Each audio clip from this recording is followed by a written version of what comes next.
ഒന്ന് ശാന്തമായി എന്ന് കരുതിയ ഇടത്തുനിന്നാണ് പശ്ചിമേഷ്യയിൽ വീണ്ടും യുദ്ധത്തിലേക്കുള്ള വാതിൽ തുറന്നിരിക്കുന്നത്. ഇറാന്റെ പരമോന്നത നേതാവ് അയത്തുള്ള അലി ഖൊമേനി കഴിഞ്ഞ ദിവസം അമേരിക്കൻ പ്രസിഡന്റ് ഡൊണാൾഡ് ട്രംപിന്റെ ക്രൂരതകൾക്കെതിരെ തുറന്നടിച്ചിരുന്നു. അതിന് ട്രംപ് മറുപടി നൽകുക കൂടി ചെയ്തതോടെ യുദ്ധഭീതി ഒഴിയുന്നില്ല എന്ന സന്ദേശമാണ് പുറത്തുവരുന്നത്. ഇറാനിൽ ഭരണമാറ്റം അനിവാര്യമാണെന്നും പുതിയ നേതൃത്വം വരേണ്ട സമയമാണെന്നും US പ്രസിഡന്റ് ഡൊണാൾഡ് ട്രംപ് പറയുകയുണ്ടായി. ഇറാനിലെ പരമാധികാര നേതാവ് അയത്തുള്ള അലി ഖൊമേനിയുടെ ദീർഘകാല ഭരണത്തിന് അറുതി വരുത്തണമെന്നാണ് ട്രംപ് ആഹ്വാനം ചെയ്തത്. ഇറാനിലെ ആഭ്യന്തര പ്രക്ഷോഭങ്ങൾക്ക് പിന്നിൽ അമേരിക്കയാണെന്ന ഖൊമേനിയുടെ ആരോപണങ്ങൾക്ക് പിന്നാലെയാണ് ട്രംപിന്റെ ഈ കടുത്ത പ്രതികരണം വന്നത്. ഇറാനിലെ പ്രക്ഷോഭങ്ങളിൽ ഉണ്ടായ മരണങ്ങൾക്കും നാശനഷ്ടങ്ങൾക്കും ഉത്തരവാദി അമേരിക്കൻ പ്രസിഡന്റാണ് എന്ന് ഖൊമേനി നേരത്തെ ആരോപിച്ചിരുന്നു.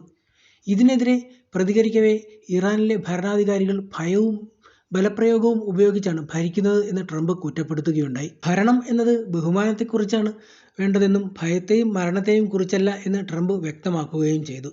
ഇറാനിലെ ജനങ്ങളെ അടിച്ചമർത്തുന്നതിന് പകരം അവരെ നേരാവണ്ണം ഭരിക്കാനാണ് ഖൊമേനി ശ്രമിക്കേണ്ടതെന്നും പറയുകയുണ്ടായി. ഇത് ഇരുവിഭാഗങ്ങളെയും ചൊടിപ്പിച്ചിട്ടുണ്ട്. അതുകൊണ്ടുകൂടി വീണ്ടും ഒരു യുദ്ധഭീതിയിലേക്കാണ് പശ്ചിമേഷ്യ പോകുന്നത്. പിന്തിരിഞ്ഞോടിയ അമേരിക്ക പക്ഷേ വീണ്ടും ആയുധങ്ങൾ വിന്യസിക്കുന്നതായാണ് റിപ്പോർട്ട്. ഇതോടെ ഇറാൻ അവരുടെ ആധുനിക ആയുധങ്ങളും പുറത്തെടുത്തു കഴിഞ്ഞു. അമേരിക്കയുടെ ഭാഗത്തു നിന്ന് ചെറിയൊരു നീക്കമുണ്ടായാൽ പോലും ഇസ്രായേൽ പിന്നെ ഭൂമിയിൽ കാണില്ലെന്ന വ്യക്തമായ സന്ദേശവും ഇറാൻ നൽകിയിട്ടുണ്ട്. ഇപ്പോൾ ലോകം ഭയക്കുന്നത് ആ സംഗതിയിലേക്കാണ്. ഇസ്രായേലിന്റെ നാളുകൾ എണ്ണപ്പെട്ടുവെന്ന് കരുതേണ്ടി വരുന്നതിന് കാരണം തന്നെ ഇറാന്റെ ആ ഭയക്കുന്ന ആയുധത്തെക്കുറിച്ചുള്ള വിവരങ്ങളാണ്. ലോകത്തെ മുൾമുനയിൽ നിർത്തിക്കൊണ്ട് ആകാശസീമകളിൽ പുതിയൊരു ചരിത്രം കുറിച്ചിരിക്കുകയാണ് ഇറാൻ. വെറും 400 സെക്കൻഡുകൾക്കുള്ളിൽ ശത്രുപാളയത്തെ നിശ്ചലമാക്കാൻ ശേഷിയുള്ള ശബ്ദത്തേക്കാൾ 15 മടങ്ങ് വേഗത്തിൽ കുതിക്കുന്ന ഇറാന്റെ വജ്രായുധം ഫത്ത പരമ്പരാഗത പ്രതിരോധ കവചങ്ങളെ തുളച്ചുകയറുന്ന ഈ ഹൈപ്പർസോണിക് വിസ്മയം ആഗോള യുദ്ധതന്ത്രങ്ങളെ മാറ്റിമറിച്ചിരിക്കുകയാണ്. പ്രേതം എന്ന വിളിപ്പേരിലാണ് ഫത്ത മിസൈലുകൾ അറിയപ്പെടുന്നത് തന്നെ.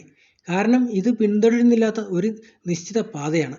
സാധാരണ ബാലിസ്റ്റിക് മിസൈലുകൾ പ്രവചിക്കാവുന്ന കമാനത്തിൽ പറക്കുമ്പോൾ ഫത്തയിൽ ഘടിപ്പിച്ചിരിക്കുന്ന ചലിക്കുന്ന നോസൽ അതിൻ്റെ യഥാർത്ഥ മാർഗം ഇടയ്ക്കിടെ മാറ്റാൻ അനുവദിക്കുന്നുണ്ട്. ഈ ക്രമരഹിതമായ ഫ്ലൈറ്റ് സ്വഭാവം റഡാർ സിസ്റ്റങ്ങളുടെ കണക്കുകൂട്ടലുകളെ കുഴയ്ക്കുകയും കൃത്യമായ ഇൻ്റർസെപ്ഷൻ പോയിന്റുകൾ കണ്ടെത്തുന്നതിന് അതീവ ബുദ്ധിമുട്ടാവുകയും ചെയ്യുന്നുണ്ട്. അതിനാൽ തന്നെ പ്രവചന അൽഗോരിതങ്ങൾ ആശ്രയിക്കുന്ന പ്രതിരോധ ശൃംഖലകൾക്ക് ഇത് അദൃശ്യമാകുന്നു എന്നതാണ് ഇറാന്റെ വാദം. ഫത്തയുടെ മറ്റൊരു സവിശേഷത റഡാറിന് താഴെ പറക്കാനുള്ള രൂപകൽപ്പനയാണ്. പരമ്പരാഗത ഭൂഖണ്ഡാന്തര മിസൈലുകളെ അപേക്ഷിച്ച് ഇത് അന്തരീക്ഷത്തിനുള്ളിൽ താഴ്ന്ന ഉയരത്തിൽ സഞ്ചരിക്കാൻ കഴിയും. ഭൂമിയുടെ വക്രതയെ തന്നെ ഒരു കവചമാക്കി ഉപയോഗിക്കുന്ന ഈ രീതി നിലത്തുനിന്നുള്ള റഡാറുകൾക്ക് കണ്ടെത്താൻ അത്ര സാധ്യമല്ലാത്തതാണ്. ലക്ഷ്യത്തിന് വളരെ അടുത്തെത്തുമ്പോഴേ മിസൈൽ വ്യക്തമായി ദൃശ്യമാകൂ. അപ്പോഴേക്കും പ്രതികരണം സമയം വളരെ കുറവായിരിക്കും. ഹൈപ്പർസോണിക് വേഗത സൃഷ്ടിക്കുന്ന സ്റ്റെൽത്ത് ഫലവും ഫത്തയുടെ കരുത്ത് വർദ്ധിപ്പിക്കുന്നുണ്ട്. അതിവേഗത്തിൽ വായുവിലൂടെ സഞ്ചരിക്കുമ്പോൾ മിസൈൽ ചുറ്റും അമിതമായി ചൂടായ പ്ലാസ്മയുടെ ഒരു മേഘം രൂപപ്പെടുത്തുകയും ചെയ്യും. ശാസ്ത്രീയമായി ഈ പ്ലാസ്മ കവചം ചില റേഡിയോ തരംഗങ്ങളെ ആഗിരണം ചെയ്യാൻ കഴിവുള്ളതാണ്. തൽഫലമായി ചില റഡാർ ഫ്രീക്വൻസികൾക്ക് മിസൈലിനെ വ്യക്തമായി ട്രാക്ക് ചെയ്യുന്നത് ദുഷ്കരമാകും. ഇറാന്റെ കാഴ്ചപ്പാടിൽ ഇത് സാങ്കേതിക മുന്നേറ്റത്തിന്റെ സ്വാഭാവിക ഫലം മാത്രമാണ്. ആക്രമണം ലക്ഷ്യമിട്ടുള്ള തന്ത്രമല്ല, മറിച്ച് തടയലിന്റെ ശക്തിപ്പെടുത്തലായാണ് അവർ ഇതിനെ ഉപയോഗിക്കുന്നത്. ഇസ്രായേലിന്റെ ആരോ 3 പോലുള്ള ഉയർന്ന ഉയരത്തിലുള്ള ഇന്റർസെപ്റ്ററുകളെ മറികടക്കാനാണ് ഫത്തയുടെ രൂപകൽപ്പന ലക്ഷ്യമിടുന്നതെന്ന് ഇറാൻ വിശദീകരിച്ചിട്ടുണ്ട്. അന്തരീക്ഷത്തിനുള്ളിൽ കുതിച്ചു ചാടാനും അവഘട്ടത്തിൽ ഗതി മാറ്റാനും കഴിയുന്നതിനാൽ ബഹിരാകാശത്ത് പ്രവർത്തിക്കുന്ന പ്രതിരോധ സംവിധാനങ്ങളുടെ കണക്കുകൾക്ക് ഇത് വഴങ്ങണമെന്നില്ല. ഈ ശൃംഖലയിൽ ഫത്ത 2 എന്ന അടുത്ത ഘട്ടവും ഇറാൻ അവതരിപ്പിച്ചിട്ടുണ്ട്. ഹൈപ്പർസോണിക് ഗ്ലൈഡഡ് വെഹിക്കിൾ വാർഹെഡ് ഉൾക്കൊള്ളുന്ന ഈ പതിപ്പ് താഴ്ന്ന ഉയരത്തിൽ വേർപെട്ട് ലക്ഷ്യത്തിലേക്ക് ഗ്ലൈഡ് ചെയ്യുന്നു. മൂർച്ചയുള്ള തിരിവുകളും പാതമാറ്റങ്ങളും നടത്താൻ കഴിയുന്നതിനാൽ ഡേവിഡ് സ്ലിംഗ് പോലുള്ള സംവിധാനങ്ങൾക്ക് പോലും ലോക്ക് ചെയ്യുന്നത് കടുപ്പമേറിയതാകും. ഇറാന്റെ ഭാഷയിൽ ഇത് സാങ്കേതിക സ്വയം പര്യാപ്തതയുടെ തെളിവ് കൂടിയാണ്.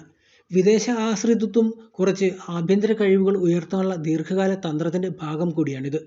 എന്നാൽ പാശ്ചാത്യ സൈനിക വിശകലന വിദഗ്ധർ ഫത്തയെ പൂർണ്ണമായും തടയാനാവാത്തത് എന്ന് വിളിക്കാൻ മടിക്കുകയാണ്. അത്യധികം ചൂട് കാരണം ഇൻഫ്രാറെഡ് സെൻസറുകൾക്ക് മിസൈലിനെ ട്രാക്ക് ചെയ്യാൻ സാധ്യതയുണ്ടെന്ന് അവർ ചൂണ്ടിക്കാട്ടുന്നുണ്ട്. ഇതിനെ നേരിടാൻ ഇസ്രായേൽ സ്കൈ സോണിക് പോലുള്ള പുതിയ ഇന്റർസെപ്റ്ററുകൾ വികസിപ്പിക്കുന്നുവെന്ന റിപ്പോർട്ടുകളും പുറത്തു വന്നിരുന്നു. എങ്കിലും ഇറാന്റെ നിലപാട് വ്യക്തമാണ്.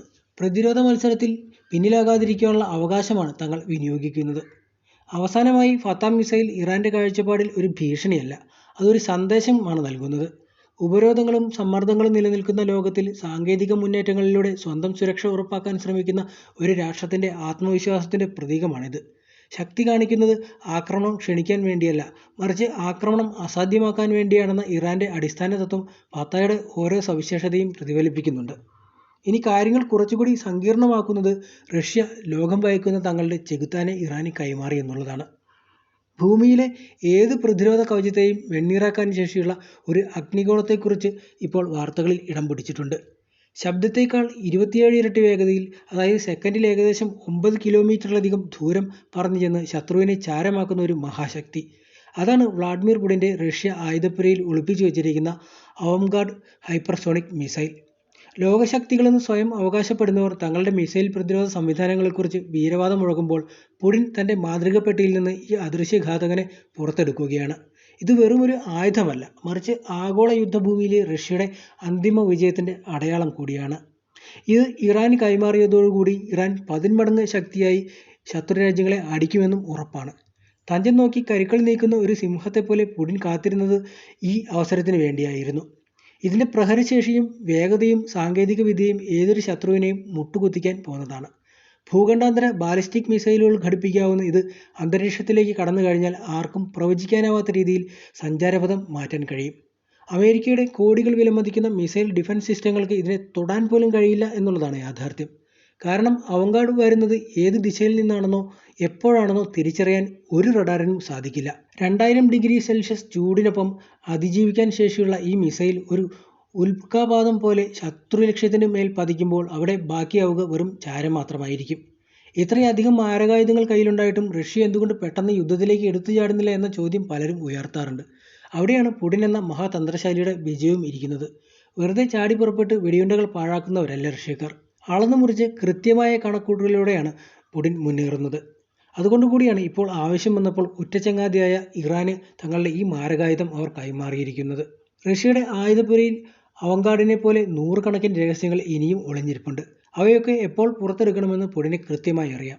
അമേരിക്കയും നാറ്റോയും തങ്ങളുടെ വിഭവങ്ങൾ ചെലവഴിച്ച് തളരുമ്പോൾ പുതിയൊരു ലോകക്രമം കെട്ടിപ്പടുക്കാൻ റഷ്യ തയ്യാറെടുക്കുകയാണ്.